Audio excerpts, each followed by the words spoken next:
Ko Celia tōku ingoa, no tahi hau. I live in Christchurch, Aotearoa. I guess quickly my background, I've spent the last 25 years working in the outdoor sector, outdoors and nature education sector. I trained in outdoor education. I've worked with all ages of people. I have worked at kind of polytechnic level, tutoring young adults. I've worked in high school, working in outdoor education programs, intermediate schools and primary schools, doing outdoor-based programs, camps. And then I now run a bush kindy for preschool tamariki, and that's under the umbrella of Little Kiwis Nature Play. So I'm the founder of Little Kiwis Nature Play, and so we help grow resilient and well-beings through nature and play. So that's our kaupapa. And alongside that, a big part of that is professional development and training to support educators and parents to take their children outdoors more and into nature, because that is where we can help grow our tamariki into the best tamariki that they can be. I guess I'm going to take a small step back because it's around play outdoors and children leading their own play, because play is how children learn about the world, and it's how they grow their brains. Children actually need play. Without it, they actually wouldn't survive in life. And if you think about all other mammals, they all play.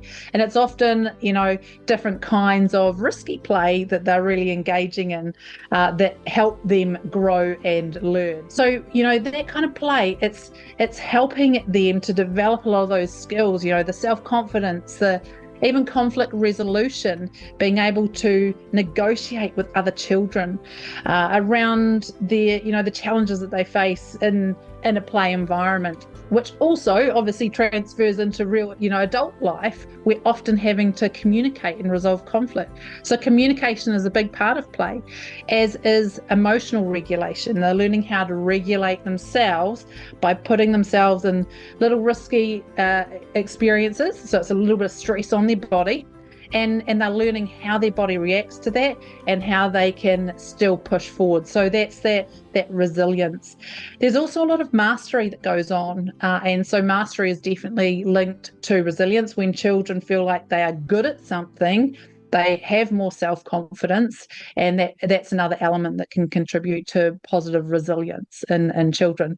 So ultimately the benefits of nature-based education, outdoor education, nature play, whatever you want to call it, it's about children seeing themselves as capable because they've had the experiences that they need to grow and develop. Yeah, right now, as a generation, we are more protective of our children in the world, like in the real world, than we ever have been.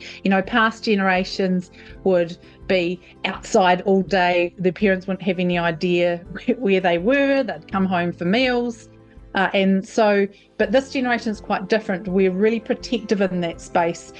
But the paradox is that in the online world that our children are now exposed to, they are not protected. They are exposed to things that they should not be exposed to. There aren't regulations. So even though we're living in the safest time from a physical world environment, we're actually living in a really dangerous time in the online world. So this, it's such a tricky one. I think there are three kind of things I'm thinking about when I answer this question. One, that as human beings, we are social creatures. We're wired for connection. And so I think back to my own childhood. I definitely, especially as I was moving into teenage years, I spent a bit of time on the phone having those connections. So connection is really important, some form of communication. The other thing when I'm thinking about these screens is, being able to be creative. Screens are providing us with some really unique creativity options. But the third area I'm often thinking about is the content and the consumption that screens are providing us. And a lot of that consumption is actually, it's not that great for us. It's just mindless scrolling, stuff that isn't, developing our creativity or helping us with connection with other people. So I think we have a problem with content So when I think about, what age we should have phones, should we ban them, whatever, research is suggesting quite a bit older than what people are giving them. My personal view from looking at things would be, I think maybe 13 would be an okay age, but then, there's that conversation of what kind of phone, should that be a smartphone which has all the apps available? No. But I saw one of your other interviews and you had a guy there talking about the kind of safe phone that they had created. So I think that kind of technology is actually going to be really helpful. So yeah, so I would be okay personally, and with my own children having 13, but with some guidelines around that, or a phone like that. As far as social media goes and content, I think for me this is my biggest concern, and I would definitely say no social media before. I'd love to say 18. I think that would be amazing, but I would be okay with 16. And when we look back at when some of these social media giants kind of opened up those apps, they did state originally that 16 should have been the age, but the lobbyists got in and got it brought down to 13. But it's all very well to have that age. We also need to have some ways of monitoring that and enforcing that. And I think that's the challenge that all tech companies, or not tech companies, but the governments and policymakers are struggling with now. How do we do that? Because kids, TikTok use, for example, is just through the roof.